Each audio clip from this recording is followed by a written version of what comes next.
So there was this dedicated farmer, and one day a new, excited, innovative college graduate approached him because he was so turned on to the possibility of these new techniques for irrigation farming. And he goes on and on and on to the farmer about how it will benefit, what's going to be great, how everybody will feel different and better, et cetera, et cetera. And by the time he finished talking and selling and talking and selling, the farmer looked at him and said, "Son, I really appreciate your efforts, but I'm still learning how to do what I already know and do it better. I'm still learning how to do what I already know how to do and to do it better." That is where we are in the teachings of unity, our 5 principles, that they are our core. They are our go-to. They are our B12. They are our vitamins. They are the things that test us, try us, push our buttons, because they are always true. They are evolutionary. They matter. They either magnetize with our knowing our issue, or they magnetize the change that is wanting to evolve through and in and around us. Are you with me? Yeah. Will this work for you today? I wanted to talk about unity, real unity, and in my own opinion of what unity is. And I like this author a lot. She wrote the book, How to Speak Unity. She's my best friend. You may have heard of her. Her name is Temple. And I'm honored that they actually use this book in unities throughout the globe to teach people what unity is and what it means. More so the words that we use in unity, that it used to, we could say to ourselves that people didn't understand the unity words, but that was about 30 years ago. That everybody does understand the ideas of what we say. But this really calls my heart today. It's called embody. What is embodiment and how do we use it? When individuals embody a concept or a truth, it becomes part of them. Everybody breathe? However, just because someone knows something intellectually, that does not mean the idea is integrated within their essence and consciousness. We start today where we are. And as we integrate new ideas into our awareness and change our consciousness, we become the very thing that we desire. When we are telling students of life the truth, they may or may not be embodying the teachings. Similar to the famous analogy, give a man a fish and he'll eat for the day. Teach him to fish and he'll eat for a lifetime. We know when students begin to embody a teaching because we're no longer telling them, they're telling us by the way they live, by the way they move, by the way they exist in their being. When students reveal a new awareness, they are embodying the concepts. As many of you know, I have been on vacation with my little goddaughter, and one of her first responses to just about everything that we're sharing with her is, "I know that. I already know that. I know that." My mother does the same thing. "I know that." We are quick, and I mean that with the greatest amount of love. We're quick to talk about what we know, but what are we growing and what are we showing within us? Because it moves from the intellectual knowing to a deeper understanding of fully expressing, yes. Unity, the movement of unity, is a shrinking organization. And we wonder, why is that so? We wonder, why is that possible? I'm not talking about Unity of Santa Barbara. I don't know you that well yet, but I'm talking about at large, the unity movement is a shrinking organization. Churches are closing. There are ministers that are speaking at 3 and 4 communities at one time.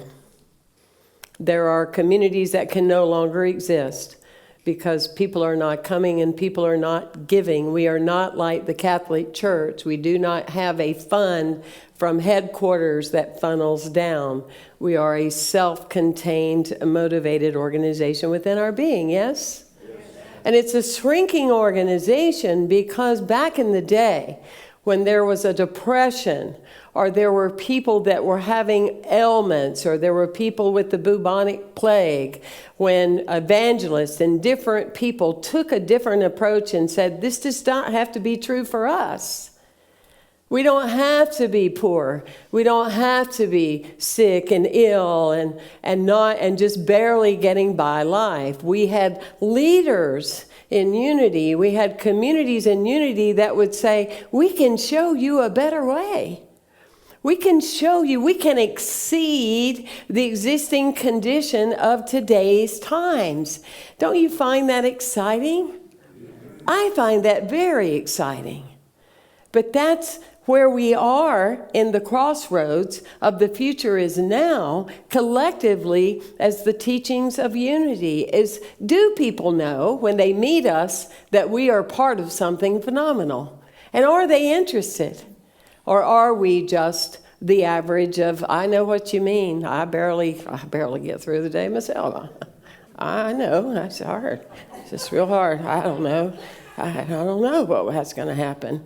I mean, is this who we are? Yeah, I talk strong. I teach strong. Because I can, why? Because I hold this to myself. Because I believe that unity is the answer for everything that you read on the titles of the paper or the online or the notifications on the cell phone. Unity is the answer. There would be no war. There would be no hate. There would be no killing. There would be no abuse of children. There would be no excuses for not being abundant. There would be no people putting us in a box. There would be not people that were just totally invalid by the inability to use their own mind. There would be people that would stand for something instead of falling for the first in everything that comes along. Yes, I am a strong teacher. I am. But what's the point otherwise? If we're not stretching, our mother thought enough of us to stretch so we could be born. God is wanting us to stretch. It's part of our birthing process. It's how that we show that people are actually interested in who we are. We are not unique anymore. Used to, finding a New Thought church was as hard as finding a gay bar. I gather that's not most of your experiences. It was very difficult to find a place that you could go and be accepted for who you are. We are not unique in that way anymore. There's all kind of activities throughout the world and online and 24/7 you can join something. So what do we do that calls us to be something that's so different? How? We live it. People are excited. They go, what? I don't know what you're up to. Woody, I don't know how you do what you do, but I want more of that. What do you do? What are you involved in? Natalie, we call each other to that. We are told in unity that there's only one presence and one power in the universe, and that is the power of God, omnipotent, omniscient. Yes? There's only one power in the universe. How many? One. One power. It's not the recession, it's not the economy, it's not politics, thank heavens, it's not any of those things. There's only one power in the universe, and that is the power of God. We're also told, do not make more than one master in your life. Who do you serve? Who do you serve? Problems, challenges, breaking news, breaking us? What's in the bank? What isn't in the bank? Do you know how easy it is to change a decimal over? I try to tell Sherry to do that all the time. She won't.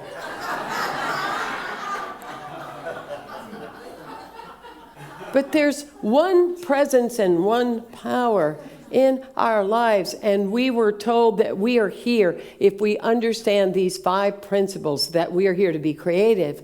We are here to be healthy. We are here to be abundant. We're here to be masterful in manifesting what we desire in our heart, which often people confuse, because the desire in your heart, that's what desire means. It comes from God. So the very creator that gave it to you has the answers on how you're going to fulfill it. But what do? We go, I don't know how I can do that all by myself. Right? I don't have the money for that. I don't have, and the universe is going, I got the plan. Just shut up. I got the plan. I got the plan. I know how. I know how to help you. I'm the one that put the desire in your heart in the first place. That's what we talk about as a board here at Unity of Santa Barbara. We've been given this desire to make some noise here in Santa Barbara. And yet we must exceed beyond. Did we have many people come today? Do you see anybody you know today? We must exceed beyond, 15 years ago, this is what we did. We must exceed beyond that, and we must exceed to a place that says, let's give them something to talk about. Right? The future is now. The power is now. There's one presence and there's one power in the universe. God, the good. And it's evolutionary. We catch ourselves when we are taking ourselves off that route.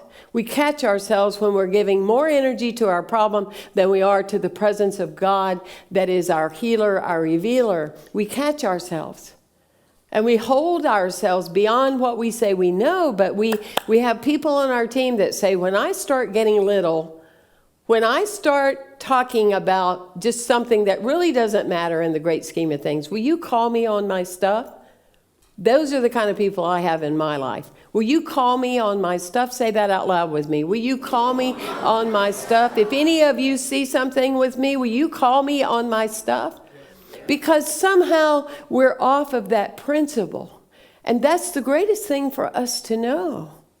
And when we know this, we also know that that is where we get our energy. That is where we get our infinity. That is where we get our dreams. Because the second principle of unity is because you know who your power is, who God is, who your creator is. It doesn't matter what you call it.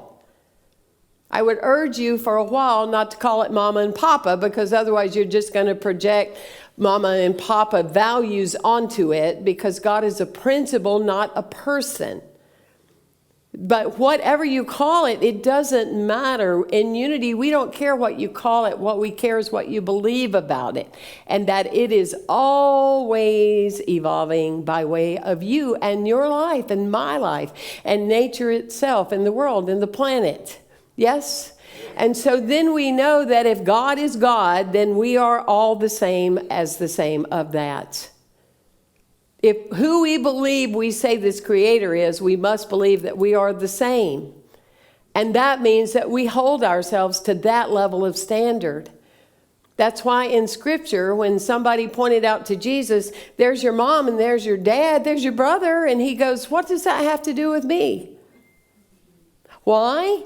Because he knew that our family, our chosen family, our community family, our biological family, or whatever we call our intimate circle, is wonderful. But our task is to remember that our number one family is where we come from. And that is the energy of God of all possibilities. Does that relate with you? Yes. And it's not either or. It's both and. Yes, we have a cold. Yes, we have moments. Yes, we change jobs. Yes, we do different things. Yes, we have things that happen that we did not expect. But it's not that we are in control of the whole universe. It's how we respond to that. It's how we allow that energy to bring more out of us. Every challenge we've ever had is to make us more, not less. We're taught backwards. It's not to make us less, it's to make us more. It's to make us vibrant. It's so we can use the power of compassion called compass it on. Compass it on. Whatever you've been through, there's a person in the room that's going through it right now that you could show the way. You could be the way shower to lift up, to be in that energy field. Yes? Dying is not a failure. We all do that. It's dying while we're living that's failure. It's dying while we're living that's failure. So in that space, what we know is that as a little girl, I loved to do puzzles. Everybody knows what a puzzle is, right? Yes. It amazes me. Anyway, I won't go there. I'm working on myself on that. So I loved to sit down with my grandmother and we would do puzzles. It was our intimate time together. And what I would note is that we would get towards the end of the puzzle and we couldn't find a piece. And we'd look at it and go, well, what color? Well, it's got red in it and it's got yellow. Well, there's not a piece like that. And we would look at the image on the box and go, well, there has to be, because the box says it is. It has to be. And so we would get something close. We would force fit it. We'd try to make it work. But we would still defend the manufacturer of the puzzle. It has to be there because the box says it is. And I think to myself, we will defend a manufacturer of a box, but will we stand for the one presence and the one power that says that we can do this? And stop trying to force fit things that don't belong to us. And to open up to a different level of freedom and consciousness. Woo! I get so excited. I get so excited. Because the future is not one day, it's this day. It's now, it begins here. And we use these principles, and the third principle is we co-create with the universe. We're co-creating. We don't get to get mad at God or carry some old paradigm of a man in the sky and the clouds go, how can you do that to me? One day God's going to say, because you're so special. No, we're co-creating along the way. We are co-creating. We're putting in a space of life itself, of energy. We know that we could live to be hundreds of years old. Everybody breathe? Yes. We are designed to. We're designed to. So why do we not? Don't have to answer. Why do we not? What do we believe? What are we bought into? What do we name? What do we claim in our lives with the presence of the I am?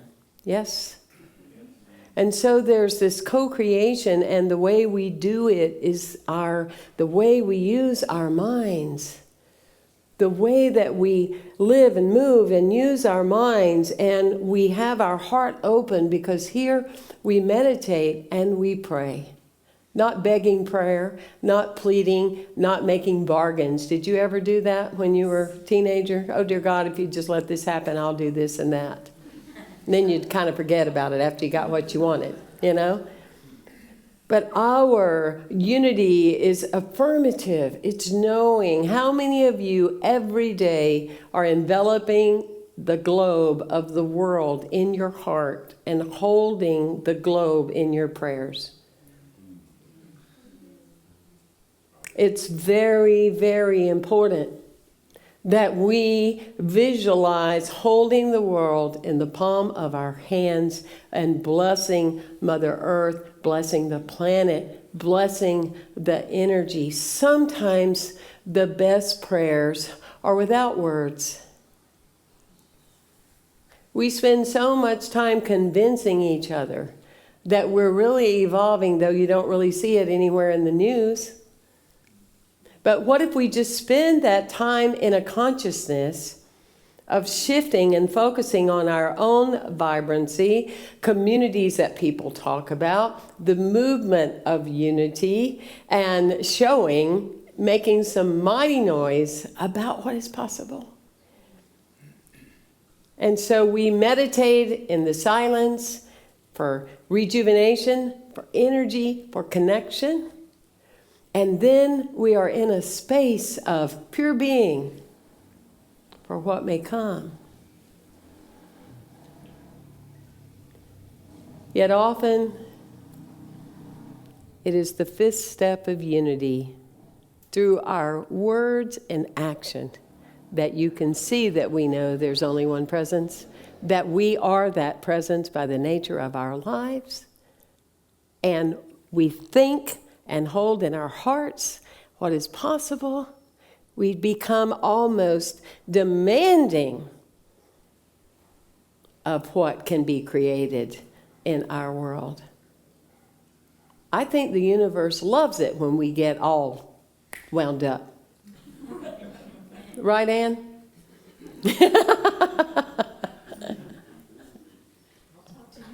I look forward to it. Right, Bob? Right, Stephanie? Right, Jim? No, you don't feel picked on. I got out of that one. Right, Peggy? Right. It's an expectation.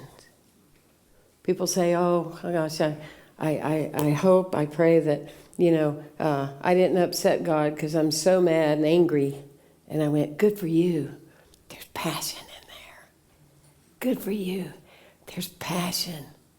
There's dreams. Expect, declare, know. Hold ourselves accountable. So, my favorite story, which means you'll hear it often, deal with it, is that there's a little boy who loves first grade, and the teacher says, what do all of you want to be when you grow up? And Mary says, oh, I want to run a hospital. And Sally says, I want to be president of the United States. And Tommy says, I want to be a doctor. And all of them went around, and finally she comes to Billy. Billy, what do you want to be? He says, Miss Smith, I just want to be possible. I just want to be possible. And she said, I've never heard that before. And Billy says, well, my mama, she always says, Billy, you impossible. And I just want to be possible. Right? I just want to be possible. I want to be possible. I want unity to be possible. I want everything that you want integrated beyond your knowing that moves to know how possible you are, how capable you are, how together what we can co-create together. But I need your help.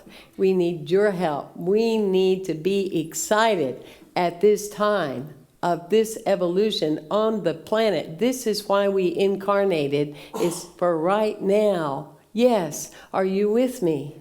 Yeah. Oh. Wow. Hey. Oh. Hey. Thank you for coming today. Thank you. Thank you.